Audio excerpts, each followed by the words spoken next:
Baiklah, Assalamualaikum warahmatullahi wabarakatuh. Kembali lagi di channel Guru Obat 21, sumber informasi untuk para guru dan pelajar Indonesia. Ini adalah video ketiga atau video lanjutan dari pembahasan seputar seleksi P3K, khususnya pertanyaan-pertanyaan dari calon peserta, di mana kami menjawab ini berdasarkan file dari Kementerian Pendidikan. Jadi ini adalah file jawaban resmi dari pihak Kementerian Pendidikan yang disampaikan melalui slide ini.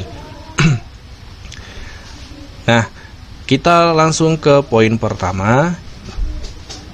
Oke, jadi kita mulai dari jadwal pelaksanaan seleksi P3K di tahun 2021 nanti. Nah, perlu teman-teman ketahui, rencana pelaksanaan itu yang pertama di Januari itu sudah mulai dilaksanakan pendaftaran calon guru P3K. Jadi kita sudah berada di awal Januari, nanti kita tunggu insya Allah dalam waktu dekat di bulan Januari ini akan diumumkan oleh pihak kementerian tentang cara pendaftaran dan berkas-berkas apa saja yang perlu disiapkan untuk mendaftar. Selanjutnya di bulan Februari itu akan ada dipublikasi atau diumumkan materi pembelajaran yang dapat diakses secara online. Jadi perlu teman-teman ketahui, pemerintah tidak sekedar langsung memberikan tes kepada teman-teman guru yang diseleksi P3K, tapi juga menyediakan materi sebagai bahan belajar teman-teman. Jadi ini adalah hal baik ya dilakukan oleh kementerian, di mana kita bisa belajar sebelum nanti mengikuti seleksi, dan materi pembelajarannya itu langsung disediakan dari pihak kementerian juga. Jadi nanti pasti akan betul-betul sinkron dengan soal nanti seperti itu. Dan selanjutnya di bulan Mei itu ujian seleksi sudah dimulai, tapi khusus untuk guru TK, SD, SMP, dan SLB sekolah luar biasa. Nah, nanti di bulan Juni akan lanjut lagi ujian seleksi untuk rekan-rekan guru SMA dan SMK. Jadi ternyata didahulukan dulu untuk teman-teman di level Dikdas ya. Dikdas mulai dari TK sampai SMP dan termasuk SLB. Nanti di Juni baru lanjut ke jenjang SMA dan SMK. Nah, setelah itu di bulan September, rekan-rekan semua, ujian seleksi itu dilaksanakan untuk kesempatan kedua nih. Jadi sebagaimana yang kita ketahui, seleksi P3K di tahun 2021 ini ada 3 kali kesempatan untuk teman-teman bisa ikut seleksi. Misalnya, kita ambil contoh, misalnya untuk teman-teman guru SD. Setelah di bulan Mei itu mengikuti seleksi dan ternyata belum memenuhi passing grade atau belum memenuhi standar nilai, bisa mengikuti lagi ujian di bulan September. Untuk kesempatan kedua, dan ternyata belum lulus lagi, maka di bulan Desember itu dikasih kesempatan ketiga. Jadi ada remedial hingga 2 kali seperti itu. Jadi peluang sangat besar sebenarnya. Tentu ketika kita misalnya tidak lolos di kesempatan pertama, tentu power dan pengetahuan kita akan lebih meningkat lagi di kesempatan selanjutnya, sehingga peluang lolos itu akan semakin besar. Nah, sekali lagi ini adalah jadwal dari kementerian ya, Kementerian Pendidikan, file dari Kementerian Pendidikan. Jadi bukan kami yang membuat file ini sudah resmi dari kementerian. Selanjutnya, poin kedua yang perlu kita semua ketahui bahwasanya Kemendikbud menanggung semua biaya penyelenggaraan ujian seleksi. Jadi berbeda dengan di tahun 2019 itu ada seleksi P3K, itu sebagian ditanggung oleh daerah karena formasinya yang mengajukan adalah pengadaannya dilaksanakan oleh daerah, sehingga pelaksanaannya juga ditanggung oleh APBD atau anggaran daerah seperti itu. Khusus di tahun 2021 ini hingga 1 juta formasi untuk guru P3K itu semua ditanggung oleh pusat melalui Kementerian Pendidikan dan Kebudayaan. Poin ketiga adalah passing grade akan ditentukan oleh panitia seleksi nasional dan akan diumumkan bulan Januari 2021. Jadi tentu kita banyak bertanya tentang seperti apa passing grade-nya atau standar nilai kelulusan, atau kalau siswa kita bahasakan KKM ya. Dan ini belum ada secara resmi dari kementerian. Ini rencananya diumumkan pada bulan Januari di bulan ini. Jadi insya Allah segera kita akan mengetahui seperti apa sih standar nilai untuk lulus di P3K ini. Insya Allah kami akan kabarkan ketika kami sudah mendapatkan info tersebut kepada teman-teman semua. Dan selanjutnya tidak ada afirmasi terkait passing grade. Ya, kita lanjut ke file selanjutnya rekan-rekan semua. Nah, ini ada info menarik juga terkait materi P3K nanti atau terkait tesnya ya. Mungkin teman-teman belum mengetahui info ini, kami akan jelaskan. Jadi sekali lagi file ini juga dari Kementerian Pendidikan teman-teman. Yang pertama tipe kontennya atau materi tesnya nanti yang pertama adalah kompetensi teknis. Ini nanti sesuai dengan mata pelajaran teman-teman sekalian.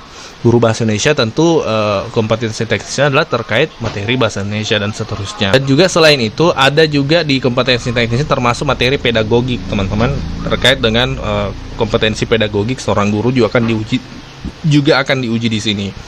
Dan selanjutnya ada tes bakat skolastik, tes penelaran, kemudian tes manajerial, tes sosiokultural, dan pertanyaan wawancara. Jadi terkait soal-soal tes ini kami sudah buatkan contoh-contoh soalnya. Teman-teman bisa nanti cek di deskripsi video ini, kami akan cantumkan contoh-contoh soal terkait tes-tes ini. Semoga nanti bisa membantu teman-teman sebagai gambaran soal.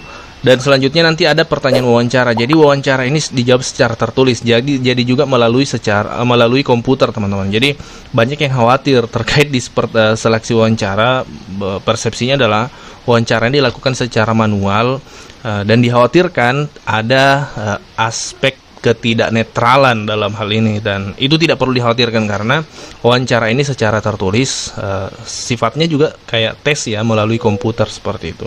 Nah, ini adalah butir-butir soalnya, kemudian waktu mengerjakan soal dan bobot soalnya. Jadi total soal teman-teman itu ada 150 soal, dikerjakan dalam waktu 170 menit. Berarti hampir 3 jam ya, 60, 120 ya, hampir kurang 10 menit sampai 3 jam waktu diberikan untuk mengerjakan soal. Nah, seperti itu. Kita lanjut ke slide berikutnya. Ini perlu sekali untuk diketahui juga terkait penempatan ya. Lebih detail di sini dibahas tentang penempatan. Misalnya kita lulus P3K, seperti apa nanti penempatannya. Ya, yang pertama, bagi peserta yang lulus passing grade ya, bagi peserta yang lulus passing grade, jadi nanti ada passing grade. Passing grade itu adalah standar nilai kelulusan ya, standar nilai, atau kalau kita di sekolah siswa biasanya kita istilahkan dengan KKM seperti itu. Nah, bagi yang peserta yang lulus passing grade, di setiap sekolah diprioritaskan guru yang sudah mengajar di sekolah tersebut dibandingkan guru swasta atau lulusan PPG yang mendaftar ke sekolah tersebut. Nah, di sini sangat jelas lagi bahwasanya ketika kita misalnya mengabdi di sekolah, kemudian sekolah tersebut ada formasi di situ, formasi P3K, maka secara otomatis kita akan ditempatkan di sekolah tersebut. Tentu dengan catatan guru honor yang mengabdi di sekolah tersebut itu lulus passing grade ya, lulus passing grade seleksi P3K. Nah, kita akan diprioritaskan dibanding teman-teman yang misalnya dari swasta yang mendaftar di sekolah tersebut, atau lulusan PPG yang tidak mengabdi di sekolah tersebut tapi mendaftar di sekolah itu. Jadi kita akan diprioritaskan yang sudah mengabdi di sekolah tersebut. Lanjut, jika jumlah peserta lulus passing grade di sebuah sekolah melebihi formasi di sekolah tersebut, misalnya yang formasi di sekolah A misalnya dibutuhkan dua guru, misalnya 2 guru bahasa Indonesia, anggaplah seperti itu. Kemudian yang lulus passing grade itu 3. Maka peserta-peserta dengan passing grade tertinggi akan ditempatkan terlebih dahulu. Jadi misalnya di sekolah tersebut tidak ada guru yang memang awalnya mengabdi di sana seperti itu. Misalnya tidak ada guru yang sudah honorer di situ. Semua yang mendaftar di sekolah tersebut adalah guru dari luar sekolah, baik itu swasta maupun lulusan PPG. Maka aturannya adalah peserta-peserta dengan passing grade tertinggi akan ditempatkan terlebih dahulu. Jadi menggunakan sistem ranking. Siapa yang lebih tinggi nilainya, maka dia dulu yang akan diprioritaskan menempati penempatan sekolah yang didaftarkan tersebut. Ini hampir sama dengan seleksi CPNS seperti itu. Nah, ini sekali lagi kalau misal tidak ada guru honorer yang sudah mengabdi di sekolah tersebut. Kalau ada, maka otomatis yang guru honorer yang sudah mengabdi tersebut diprioritaskan terlebih dahulu. Dengan catatan guru honor yang mengabdi tersebut lulus passing grade seleksi P3K. Nah, poin kedua untuk teman-teman dan kita semua ketahui, peserta yang tidak mendapatkan tempat di sekolah pilihannya akan di-ranking kembali. Peserta ranking tertinggi akan ditempatkan di sekolah-sekolah yang paling diprioritaskan Kemdikbud berdasarkan rapor mutu kabupaten atau kota yang sama guna mendukung pemerataan kualitas pendidikan. Jadi misalnya seperti ini. Ada